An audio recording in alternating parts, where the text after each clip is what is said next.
Sekitar jam 12 malam orang tua Renika tiba. Mereka langsung menuju ruangan di mana Renika dirawat.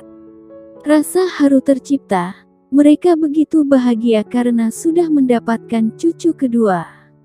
Karena cucu pertama sudah didapatkan dari putra pertama mereka, yaitu Dito, kakaknya Renika.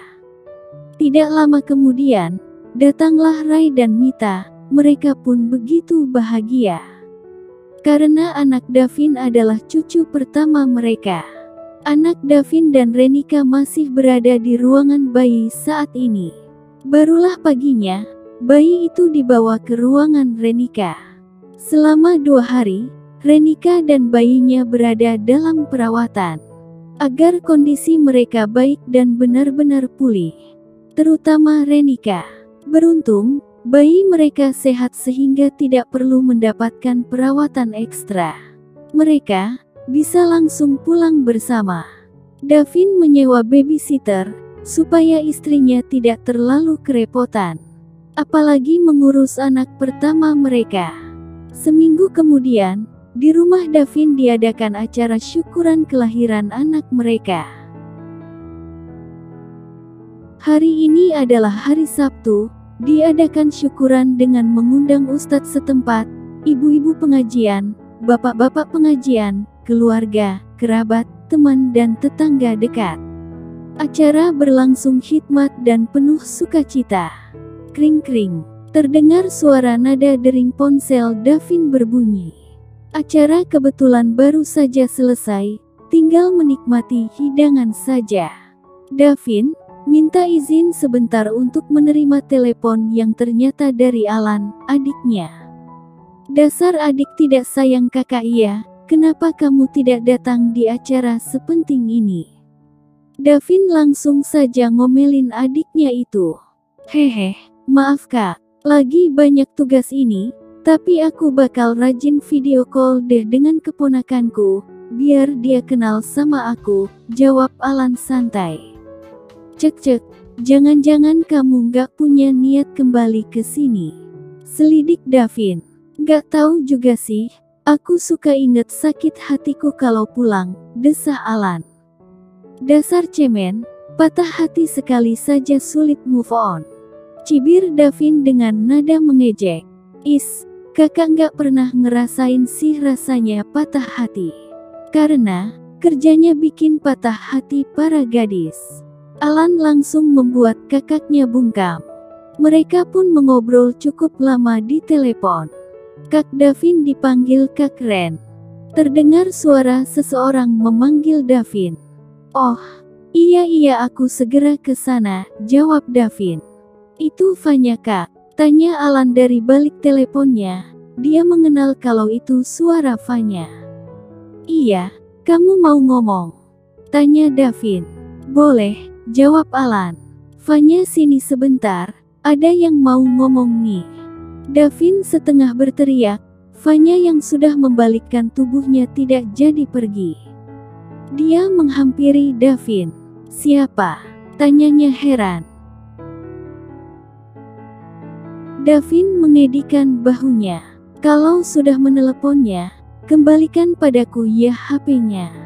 Davin pun pergi setelah menyerahkan HP-nya kepada Vanya. Halo, ini siapa ya?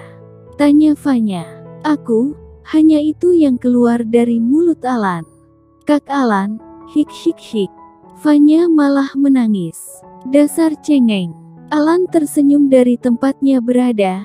Membayangkan Vanya sedang duduk di sisinya. Dan mereka, seperti biasa mengobrol sambil saling mencurahkan isi hati. Mereka memang sedekat itu. Mereka pun mengobrol hampir 1 jam lamanya, dan berhenti bicara karena Davin mengomel dan mengambil HP-nya kembali. Hari berganti hari. Tidak terasa 3 bulan sudah usia bayi Davin dan Renika yang diberi nama Yasmin Sofika Andreas. Sayang, sudah hampir 3 bulan loh aku puasa, rajuk Davin, tangannya nakal menyentuh dada istrinya. Jangan sentuh sayang, jadi meluberkan asinya. Renika mencebikkan bibir. Davin nyengir sambil garuk-garuk kepala yang tidak gatal. Aku udah nggak tahan loh sayang, udah kelamaan. Davin kembali merajuk. Aku masih takut, bekas melahirkan rasanya masih terasa. Renika merasa kasihan sebenarnya, tapi dia juga masih takut jika ingat waktu melahirkan dulu. Itu kan udah lama, udah hampir lebih dari 3 bulan loh. Davin bergerilya mulai menyentuh Renika di mana-mana.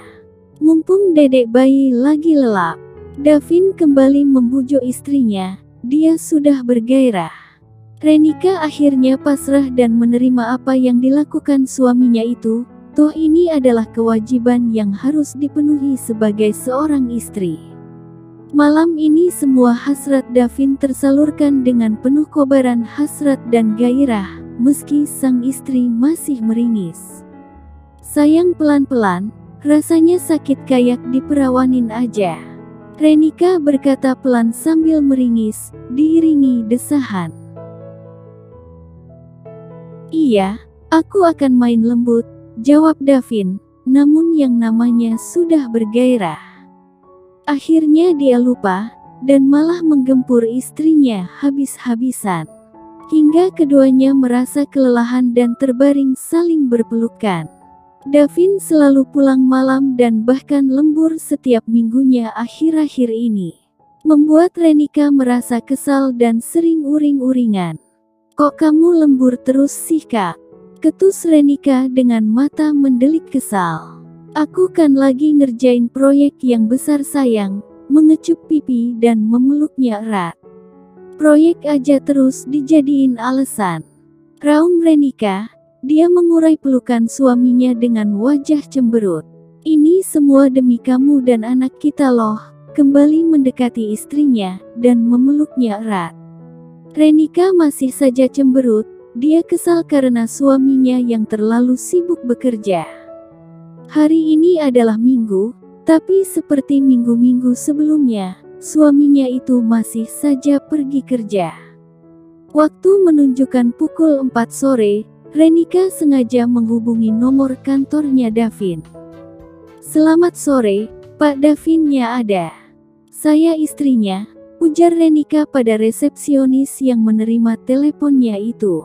Oh Pak Davinnya, lagi pergi dari sejak pagi. Untuk mengurusi proyek, beliau turun langsung ke lapangan, jawab resepsionis itu. Bersama siapa perginya? Tanya Renika yang merasa resah dan mulai berpikiran buruk, jangan-jangan suaminya selingkuh pikirnya. Dengan cepat, dia menepis pikiran buruknya itu. Sendirian, setiap minggu Pak Davin akan pergi ke proyek pribadi sendirian, jawabnya kembali. Iya terima kasih, kalau begitu, dengan cepat, Renika menutup sambungan teleponnya. Pikirannya semakin berkelana, ini artinya dia bukan mengurusi proyek perusahaan, tapi proyek pribadi. Apa dia sedang berselingkuh dariku dengan alasan proyek? Tiba-tiba saja air mata menggenang di pelupuk matanya. Dia menatap putrinya yang sedang lelap di dalam tempat tidur bayi. Aku harus menanyakannya langsung kepada suamiku itu, apa dia mengkhianati aku atau tidak. Aku tidak boleh buruk sangka dulu. Gumamnya pelan, namun tetap saja ada air mata yang jatuh menggenang membasahi pipinya. Davin pulang menjelang jam 8 malam, bibirnya menyunggingkan senyuman ceria tak menampakkan kelelahan. Semakin membuat Renika curiga, dan dia ingin segera mencecar suaminya itu dengan berbagai pertanyaan. Hei kamu kenapa cemberut begitu sayang? Davin langsung saja mengecup bibirnya penuh sayang. Tanpa babi bu, Renika langsung melayangkan pertanyaan yang membuat Davin terkejut luar biasa. Apa kamu sedang mengkhianatiku di belakangku? Katakan saja langsung jika memang iya. Air mata menggenang di pelupuk mata Renika, bibirnya bergetar berusaha menahan diri agar tidak sampai menangis. Apa maksudmu Ren? Hei kenapa kamu bertanya seperti itu?